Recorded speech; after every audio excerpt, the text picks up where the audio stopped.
بسم اللہ الرحمن الرحیم۔ حضرت ابو ہریرہ رضی اللہ عنہ سے روایت ہے، ایک بدو دیہاتی حضور صلی اللہ علیہ وآلہ وسلم کی خدمت میں حاضر ہوا اور امداد کا سوال کیا۔ نبی کریم صلی اللہ علیہ وآلہ وسلم نے اسی لمحے اسے کوئی چیز عطا کی اور دریافت فرمایا، کیا میں نے تمہاری حاجت پوری کر دی اور تمہارے اوپر احسان کیا؟ اس دیہاتی نے جواب دیا، نہیں، میری ضرورت پوری نہیں ہوئی، اور احسان تو کیا، آپ نے تو میرے ساتھ معمولی بھلائی بھی نہیں کی۔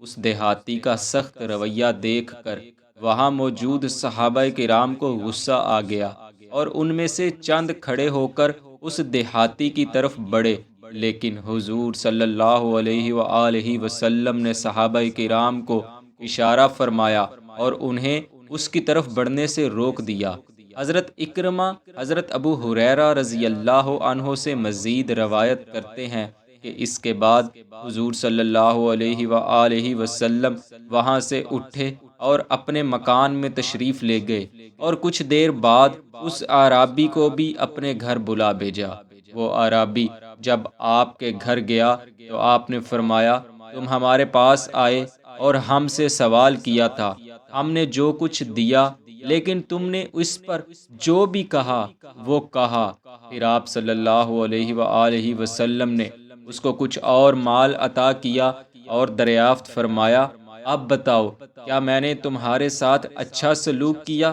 تب وہ عرابی خوش ہوا اور عرض کرنے لگا، جی ہاں، اللہ تعالیٰ آپ کو اور آپ کے گھر کنبہ والوں کو جزائے خیر عطا فرمائے۔ پھر آپ صلی اللہ علیہ وآلہ وسلم نے اس اعرابی سے فرمایا، تم ہمارے پاس سوال کرنے کے لیے آئے تھے، ہم نے تمہاری ضرورت پوری کی اور مال دیا، پھر اس پر تم نے جو باتیں کہیں وہ کہیں، لیکن ان سے میرے صحابہ کے دلوں میں تمہاری طرف سے برائی پیدا ہو گئی ہے، لہٰذا اگر تم چاہو تو ان کے سامنے بھی وہی بات کہہ دو جو ابھی میرے سامنے کہی ہے، تاکہ ان کے سینوں میں تمہاری طرف سے غم و غصہ کی جو بات ہے وہ نکل جائے۔ وہ دیہاتی حضور صلی اللہ علیہ وآلہ وسلم کے حسن سلوک سے متاثر ہوا اور خوش ہو کر عرض کرنے لگا، بہت اچھا، میں ان کے سامنے بھی یہی بات کہہ دوں گا۔ چنانچہ حدیث پاک کے راوی حضرت اکرمہ کہتے ہیں کہ حضرت ابو ہریرہ رضی اللہ عنہما فرماتے ہیں، صبح یا شام کے وقت وہ بدو دوبارہ حاضر ہوا۔ وہاں صحابہ کرام بھی موجود تھے۔ حضور صلی اللہ علیہ وآلہ وسلم نے صحابہ کو مخاطب کرتے ہوئے فرمایا، تمہارا یہ ساتھی ہمارے پاس آیا تھا اور اس نے کچھ سوال کیا تھا، ہم نے اسے کچھ دیا تھا، لیکن اس نے کچھ باتیں کہی تھی، پھر ہم نے اسے گھر بلا کر کچھ اور دیا، جس پر اس نے کہا کہ اب وہ راضی ہو گیا ہے۔ پھر آپ اعرابی کی طرف متوجہ ہوئے اور فرمایا، کیا یہی بات تھی؟ اعرابی نے کہا، جی ہاں، یہی بات تھی۔ پھر وہ مزید کہنے لگا، اللہ تعالیٰ آپ کو اور آپ کے گھر اور کنبہ والوں کو جزائے خیر عطا فرمائے۔ پھر نبی کریم صلی اللہ علیہ وآلہ وسلم نے فرمایا،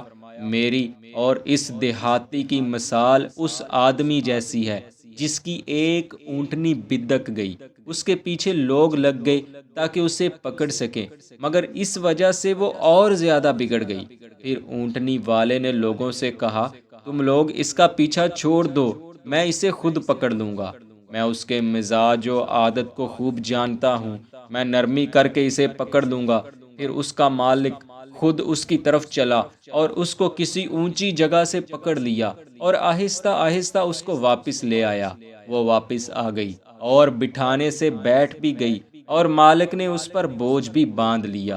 بس اگر میں اس وقت جب اس عرابی نے باتیں بنائی تھیں اسے جانے دیتا اور آزاد چھوڑ دیتا تو تم لوگ غم و غصہ میں اسے قتل کر ڈالتے اور وہ جہنم میں داخل ہو جاتا۔ علماء اس حدیث پاک کی تشریح میں فرماتے ہیں کہ یہ حدیث پاک حضور صلی اللہ علیہ وآلہ وسلم کے اخلاق کریمانہ کی آئینہ دار ہے، اور اس سے اندازہ ہوتا ہے کہ آپ تمام ہی اخلاقی عظمتوں اور خوبیوں کے مالک ہیں، یعنی آپ نے اس اعرابی کے غلط رویہ اختیار کرنے پر نہ اسے کچھ کہا اور نہ ہی صحابہ کرام کو کچھ کہنے کی اجازت فرمائی، بلکہ نرمی اختیار فرمائی اور اپنے گھر بلا کر کمال محبت کا اظہار فرمایا اور مزید بخشش سے نوازا، حتیٰ کہ وہ راضی ہو گیا، اور پھر اس تمام معاملہ کو صحابہ کرام کے سامنے ایک مثال واضح فرما کر اس کا پس منظر بخوبی سمجھا دیا، تاکہ صحابہ کے قلوب میں بھی اس کی طرف سے کوئی برائی باقی نہ رہے۔ دعا ہے اللہ پاک ہمیں بھی سیرت رسول صلی اللہ علیہ وآلہ وسلم کو سمجھنے اور ان پر عمل کرنے کی توفیق عطا فرمائے، آمین۔